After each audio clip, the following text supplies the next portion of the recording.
be doing an icebreaker. So what words come to your mind when you hear or see the word Muslim or Islam? Ramadan. Ramadan. Afi. Eid. Anybody else? Peace. Peace. Okay. Anybody else?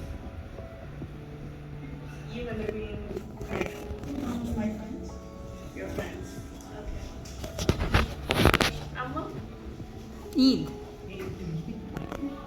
Something to explore. Find out about. Well, most of you, if not all of you, have given positive responses. However, most people don't feel like you guys. So that's why you're here today. Okay, so introduction. For many centuries, groups of Muslims around the world have been persecuted by simultaneously being labeled as terrorists and suicide bombers due to a singular event which took place on September 11, 2001. Numerous Muslims are still being murdered and tortured around the globe every day. Palestine, Myanmar, China, etc. And yet it's the Muslims that are the terrorists? Doesn't make sense to me. Okay. But first I'm going to be talking about the history and instances of Muslim genocide. So at first we have Bosnia. Okay. This is when the Serbian army was determined to ethnically cleanse all Bosnian Muslims. About 32,000 to 38,000 Muslim people were killed or tortured. Muslim women and children were victims of mass rape. Men were exterminated. Public and private Muslim property was destroyed, and mosques were attacked and broken. This was from 1992 to 1995. Moving on to Uyghurs. Okay, so a little background. Uyghurs are like a Turkish ethnic group which are now spread out in many different parts of the world, including Turkey, Azerbaijan, Uzbekistan, China, and Pakistan. So this started in 2014 and is going on till today. So basically, the Uyghur genocide is that Chinese Communist Party General Secretary Xi Jinping started this massacre, and he has killed 1 million Muslims by the first 3 years. They are being sent to concentration camps like Jews went to concentration camps during the Holocaust. They have been subjects of killing, forced labor, and much more. 16,000 mosques were destroyed, hundreds of thousands of children are being separated from their families and being sent to boarding schools. Over the years, the number have been drastically increased as we continue to speak. Next group are the Rohingyas. This hits very close to home because this genocide is happening where I come from. So the Rohingyas is an ethnic group from Myanmar or Burma. They're all Muslims. Basically, the Burmese government doesn't want any Muslims in their country. So they're killing them, raping them, and because Bangladesh is right beside Burma, they're fleeing to Bangladesh because Bangladesh is a Muslim majority country. However, Bangladesh has 180 million people themselves, and we don't have enough resources to supply them. However, we're still taking them thanks to our Prime Minister. But this started in 2016 and it's still going on to this day. Next, I'll be showing you guys a video from 2019. This happened in New Jersey. It's very close to us. Hi everybody, I'm Seth Scarf. During a fight is facing charges. Now police are looking into whether it was a hate crime. This is video of that fight at East Brunswick High School. Officials say it started when two students went for the same seat in a common area on campus. At some point, witnesses say one student pulled off the other student's hijab and screamed anti-Muslim slurs. The school district sent out a letter about the incident and says they want to make sure everyone feels accepted. But one student told us this was not an isolated case. Some people have called me a terrorist and have said that Muslims don't belong because we are all terrorists. The husband accused of killing. Okay, so that was in New Jersey, so very close to us. In 2011, France banned Muslim women from wearing niqab. Niqab is the face veil, and it's still banned to this day. And in 1915 to 1923, 519,000 Turkish Muslims were killed by Armenians in religious persecution during the Ottoman Empire. Also, side note, I included countries which are outside the Middle East because normally it's the Middle Eastern countries that are being in the spotlight the most. Um, so yeah, this Muslim genocide or torture to Muslims is not only happening in the Middle East but all over the world. Okay, so what happened during 9/11? So series of airline hijackings, suicide attacks, and bombing of twin towers at the World Trade Center in New York City. This is what happened. Who caused this? Osama bin Laden did. He was born in Saudi Arabia, lived throughout Afghanistan, Pakistan, Saudi, and Sudan. He was born into a Muslim family, identifies as a Muslim, grew up Muslim in Muslim communities around the world. There's no denying that he is Muslim. So I'm just putting it out there. He founded the organization of Al-Qaeda, which is a terrorist organization. Osama believed that he was using jihad, or holy war in Arabic, to gain his means. Well, what were his means, or what did he want exactly? He wanted the presence of U.S. military to be out of Somalia and Saudi Arabia, but mainly because he believed that the U.S. government was unjust and tyrannical, and it supports Israel in the Israel-Palestine conflict, which I'll be getting into later. He believed that attacking the U.S. was proper and necessary. Now, what are the motives of terrorist organizations like Al-Qaeda, the Taliban, ISIS? They believe that, okay, it's important to realize that 99% of their victims are Muslims and not from other religions. A very small percentage of Muslims actually are a part of these organizations. And they are trying to use religion or Islam as a legitimate excuse for conducting crimes. Okay. Osama bin Laden, I'm sure all of you have heard his name. So he uses the term jihad or holy war to justify for his actions. So jihad means holy war. And in Islam, you can only use holy war to defend yourselves against other nations when they're trying to take over your religion. In this case, that was not it. He's trying to terrorize people. And violence, obviously he's using violence. He's using guns, he's using bombs to terrorize people. But in Islam, you can only use violence as a form of self-defense. Next, he's murdering people. He's mass murdering people in thousands of countries all over the world, be it Muslims, non-Muslims. And murder is one of the greatest sins, which is highly punishable according to the Sunnah. What is the Sunnah? The Sunnah is the doings and sayings of our Prophet that we as Muslims are supposed to follow. And he's not following it. Okay, these are some verses from the Quran which further prove my point. You may fight in the cause of God against those who attack you, but do not aggress. God does not love the aggressors. This basically means that you can use violence as a form of self-defense, but you cannot attack anybody first. And next is, he who kills a soul unless it be in legal punishment for murder or for causing murder corruption on the earth will be as if he had killed all humankind. And he who saves a life will be as if he has saved the lives of all humankind. This basically says that murder is haram. Haram means forbidden. Okay. Next, he also uses suicide bombings or killing oneself to justify his actions. And suicide bombings are also haram or forbidden in Islam. And these quotes from the Sahih al-Bukhari prove my point. My slave hurried to bring death upon himself, so I have forbidden him to enter paradise. This is what Allah said, or our God said, and whoever kills himself, the hellfire wherein he will abide eternally forever. This is what our Prophet said. So basically, it means that whoever commits suicide will not enter paradise. So him killing himself and the people of Al-Qaeda along with him who killed themselves, this is not an Islamic thing. He's taking advantage of our religion and twisting it to get what he wants. Mehdi Islam is an award-winning British journalist, broadcaster, author, and political commentator who specializes in denouncing false Islamic bigotry. In this video, he'll be explaining how Islam has no connection with terrorism. I do follow a religion. in which 113 out of the 114 chapters of the Quran begins by introducing the God of Islam as a God of mercy and compassion. I would not have it any other way. I don't follow a religion which introduces my God to me as a God of war, as some kind of Greek God of wrath. Yes, you have verses that refer to warfare and violence. Of course it does. This is not a motion about pacifism. Islam allows military action, violence in certain limited contexts. And yes, a minority of Muslims do take it out of that context. Daniel and Anne-Marie have suggested that it's definitely religion that's behind all of this. Well, actually, it's having a debate about Islam.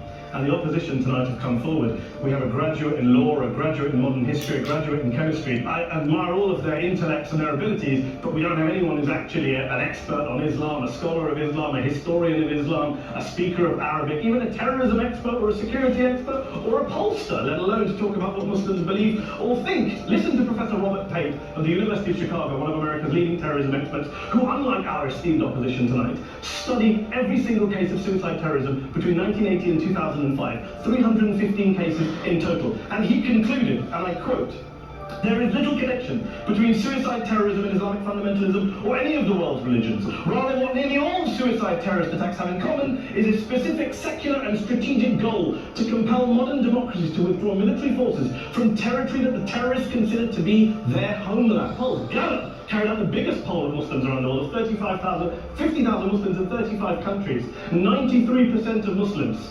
rejected 9/11 and suicide attacks. Of the 7% who didn't, they all, when polled and focus grouped, cited political reasons for their support for violence, not religious reasons. And as for Islamic scholars and what they say, well, get hold of a man named Sheikh Afifi al-Akiti, who is a massively well-credentialed and well-respected Islamic scholar, who has studied across the world, who in the days after 7/7 published a fatwa denouncing terrorism in the name of Islam, calling for the protection of all non-combatants at all times, and describing suicide bombings as an innovation with no basis in Islamic law. Go and listen to Sheikh Tahir al-Qadri, one of Pakistan's most famous Islamic scholars, who published a 600-page fatwa condemning the killing of all innocents and all suicide bombings unconditionally without any ifs or buts. Anne-Marie comes and scares us with her talk of Sharia law. I would like to see the book of Sharia law. It doesn't exist. People argue over what Sharia law is. And you empower the extremists by saying there is only one version. The reality is that the rest of us aren't blowing ourselves up tonight. The reality is that the opposition came here tonight not worried about the fact that me and Adam might pull open our jackets and blow ourselves up tonight because we're followers of a warlike warrior religion which wants to take over Europe and Daniel's university. Position can tell us tonight, and Peter Atkins is here, one of our great atheist intellectuals, can tell us tonight, can they answer this question tonight? Why don't the vast majority of Muslims around the world behave as violently and aggressively as a tiny minority of politically motivated extremists? Then they might as well give up and stop pretending they have anything relevant to say about Islam or Muslims as a whole.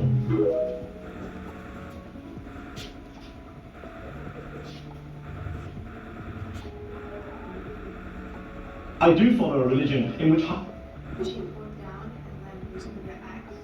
Hold down. Hold on. And then the axe.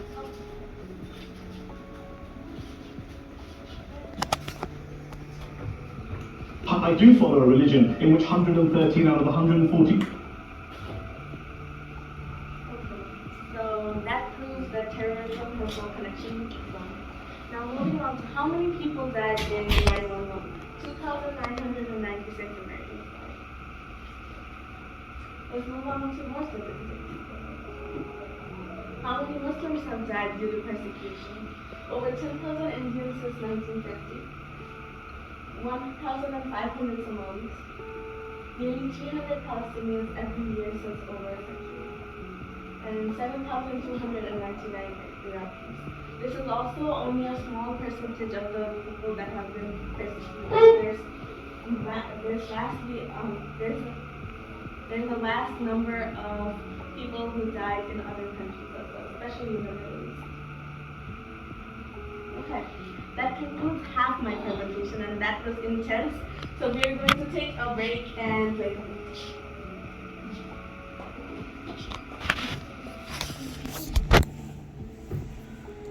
The Palestinian conflict. So what is the conflict? During the Holocaust and after, during World War II, I'm pretty sure you guys know many Jews were killed by the Germans. And then they were displaced, many were killed, and they didn't have a place to go. Then the UN promised them a land back in Jerusalem and the states surrounding Jerusalem. But the problem with that is Palestinians already owned that land and they were living there for over many centuries. But then the European Jews come and try to take their land away from them. However, the Palestinians agreed to stay together with the Jews and the Arabs. And I want to stress that this is not a religious conflict, even though Israel is mostly Jewish and Palestinians are mostly Muslim. It's not a religious conflict. It's a conflict about land.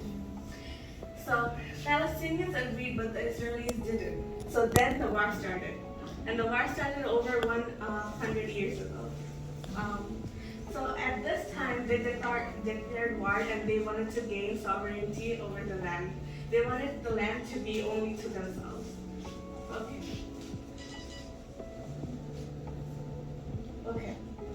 And since Israel has the support of the U.S. and their military more advanced and they have more higher technological weapons, it causes a lot of death among Palestinians and Israelis. So the statistics show that from 2008 to 2023, 6,269 Palestinians died and 293 Israeli died. So you can see there's clearly a very big difference because Palestinians are not as militarily advanced.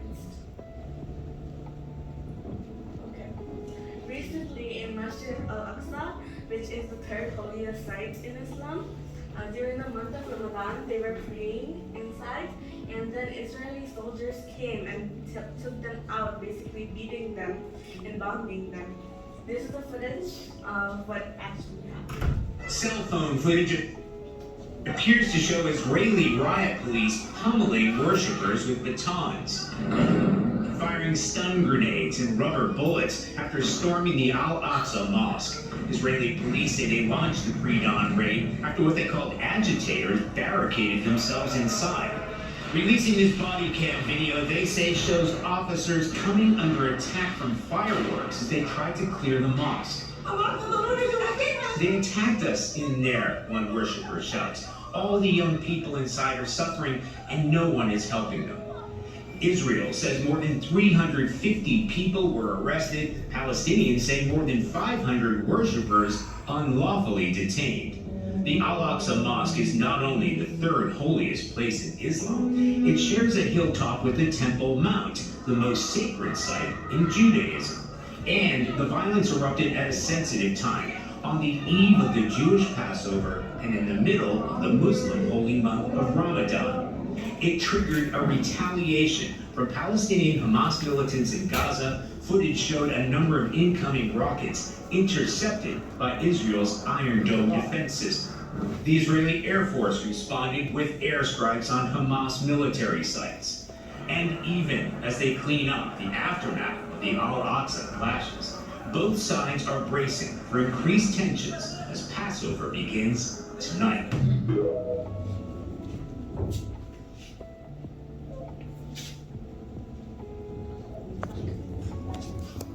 Cell phone footage appears to show us.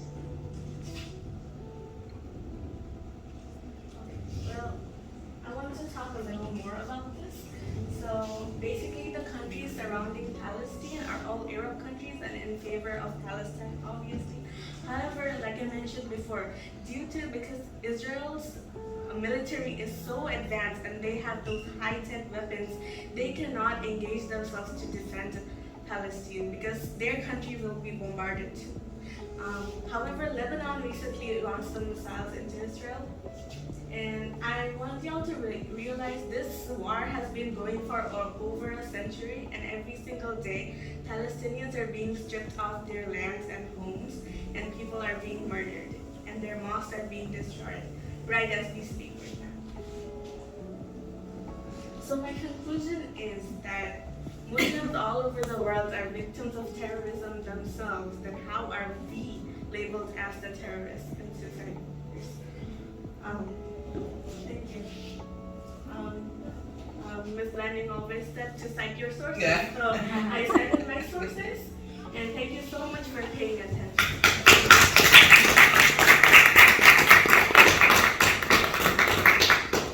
Any questions? No? Yes. Any comments? Yes. What does genocide mean? Genocide is the killing of people in mass numbers. Any other questions? I have a question, and I may be ignorant, I don't know, but, okay. It seems like the two sides could have possibly coexisted at some point, but now it's almost beyond being able to talk about it. Is there any hope for better in the future? But morally speaking, the only solution is for the Jews to go back to Europe and the Palestinians have their own land. But obviously, this is not happening. This war has been going on for over a century. And you could say, why doesn't just one side just give up? Because this war has been going on, why can't they just reside together then? Well, if you think about it like this, if the Israelis kill a Palestinian little kid's family, will the kid grow up to be like, oh, okay, this is okay, let's just have peace? No, they want revenge. So that's why the fight has been going on for over a century, and outside forces, the neighboring Arab countries, they're trying to fix this, but ultimately it's the decision of the Israelis and Palestinians to make, and they're not in me. Right. And I'm sorry, and you said that the United Nations gave the Israelis the land, and yet there were people already there. How could they make that kind of decision? How was that decision made? I mean, it's like they allowed them to squat on somebody else's land, basically. I know. During the World War II, when the U.S. was a world power and still is, it was kind of like a responsibility of the U.S. to help them from all the Holocaust killings. Right. And they did their part, but they gave them a piece of land that belongs to someone else. And they still stand by it and support Israel to this day. Right now, everything is peaceful. They can just go back to Europe. However, they don't. Right. Okay, thank you. I believe that the U.S. as a power those days, they use that power to let the Palestinians say, okay, you all can come over here and settle here, not realizing that they were going to be doing all of this, taking it away from them, saying that this is not theirs. But it almost feels like we did a big brother that we didn't follow through on. Because, they did you know what I'm not. saying? The US First of all, we did the wrong thing. Yes, And then the the second US part did. is, we haven't gone back and cleaned it up, basically, is what, Right. you know, that's the upset. But doesn't that also Yeah. track for America? That Oh, yeah, seems that's the wrong, just yeah, about that, yeah, right, we right? kinda, okay, and then we leave the Right. rest and walk away, Yeah, which they're doing right now. Mhm. Yeah. Yeah. And it's not fair. Why take No, away it's something fair. that is not there? Exactly, and why do you give something that doesn't belong to you? How do you do that? Exactly. They let Yeah. them Yeah. twist them up in some way to say, yes, this is Oh, okay. yeah. Oh, yeah. And let them sign something, say, yes, you did give it to them. Yeah. And when politics. Quick question, can you speak to, or I don't know if you have any knowledge about, when this conversation comes up, I've heard it brought up that sometimes Jewish people are very offended in saying that this conversation is anti-Semitic. I don't know if you all have, It's not. Like I said, I mean, I'm aware that it's not, but I'm just wondering where. it's mentioned before because Israel, like I said, is mostly Jewish, Palestine is mostly Muslim. It's really the government. Even some people, TikTok is not really a good source, but still I've seen Israeli women say that they know that they're at fault, but it's not like almost all of the country's governments are corrupt and they don't have a say in this. So, yeah. Okay, thank you.